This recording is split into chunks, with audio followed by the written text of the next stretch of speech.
நம்ம வாழ்ற வாழ்க்கை வந்து அறிவு கொண்டு அவசரப்பட்டு அமைச்ச வாழ்க்கையா அல்லது அவங்க ஞானங்கள் கொண்டு அமைச்ச வாழ்க்கையான்னு பார்த்தா பெரும்பாலும் நம்ம வந்து அவசரப்பட்டு அறிவு கொண்டு வாழ்க்கை அமைச்சதான் அமைச்சிருக்கோம். அதனால பெரும் கஷ்டங்கள் இருக்காது. இறைவன் அமைச்சு கொடுத்த வாழ்க்கை கஷ்டங்கள் இல்லை, சுகத்துக்கு மேல சுகம் தான்.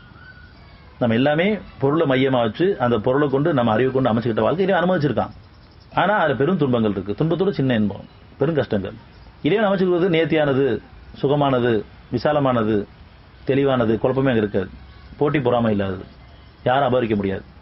ஆனா நம்ம பொருளை கொண்டு வாழ்ற அமைச்சுக்கிட்டோமே, நம்ம அமைச்சு அறிவு கொண்டு அமைச்சோம் இல்லையா, அதுல வந்து அபகரிப்பாங்க, உங்களுக்கு தீங்கிரிக்கவும் செய்வாங்க, நமக்கு நாம தீங்கி வச்சுக்குவோம்.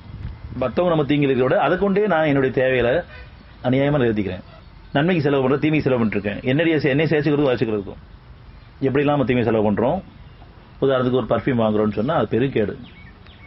சென்ட் போடுறோம், பாடி ஸ்ப்ரே அடிக்கிறோம், இன்னும் விதமான ஹேர் ஆயில் வாங்கி பூசுறோம், நெகை பாலிஷ் போடுறோம். இதெல்லாம் நம்ம தேவைக்கு நம்ம செலவு பண்றது. அலங்காரங்கள் பண்ணும்போதெல்லாம் எனக்கு நான் பண்ணிட்டு இருக்கேன். இது அறிவு கொண்டு என்ன நான் மேம்படுத்தி காமிக்கிறதுக்காக, ஞானங்கள் இல்லாம அது ஒரு போதையில ஆயிட்டோம்.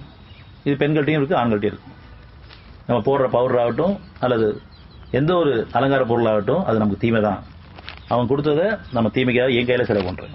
இதில் நான் பாதிப்பு ஏற்படுது, கடைசியில் மருந்து மாதிரி செலவு பண்றேன். ஒவ்வொன்றும் கெமிக்கல் ப்ராடக்ட் தான். நம்ம யூஸ் பண்ற ஒவ்வொன்றுமே கொஞ்சம் கவனிச்சு பார்த்தோம்னு சொன்னா, அது ரூம் ஸ்ப்ரே ஆகட்டும், எதை நீங்க யூஸ் பண்ணாலும் சரி, வாடகை இருக்கிறதுலாம் கெட்ட வாடகைகள் தான் அது. ஆனா அதை நம்ம விரும்பி செஞ்சுட்டு இருக்கோம், போட்டுட்டு இருக்கோம். அது தப்பு கூட எதுவும் கேட்கல, மன்னிப்பு கேட்கல. மனமுள்ள வாழ்க்கை வேணுமா, இந்த மாதிரி கெமிக்கல் வாட மனமுள்ள அந்த மனம் வேணுமான்னு கேட்டா நம்ம அறிவு கொண்டு வாழ்ச்சோம்னா கெமிக்கல் வாடை தான். மனசு தூய்மை அடைஞ்சிச்சுன்னா இயற்கையான முறையில் நறுமணம் நம்மகிட்ட இருக்கும், கெட்ட வாடை வராது. கெட்ட வாடை வந்துச்சுன்னா உணர்ச்சியின் காரணமா கெட்ட வாடை நம்மகிட்ட வருது. எந்த நேரம் ஏதோ உணர்ச்சியில் இருக்கிறோம், கெட்ட வாடை வந்துட்டு இருக்கு. இதை போறதுக்கு கெட்டது தான் போடுறோம். ஞானங்களை கொண்டு இறைவனை தூய்மைப்படுத்தி கேட்கல. என்னுடைய என் உடல்ல கெட்ட வாடை அடிக்குது, என் மனசு கெட்டது இருக்குது, என் பாவத்தை மனுஷன் தூய்மைப்படுத்தின்னு கேட்டா அந்த கெட்டதில் நீங்கும்.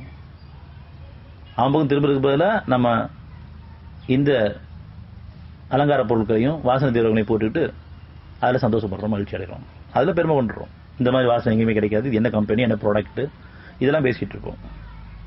ஆனால் தீமையா நன்மையானது கண்டிப்பாக தீமைன்னு தெளிவாக தெரியும்.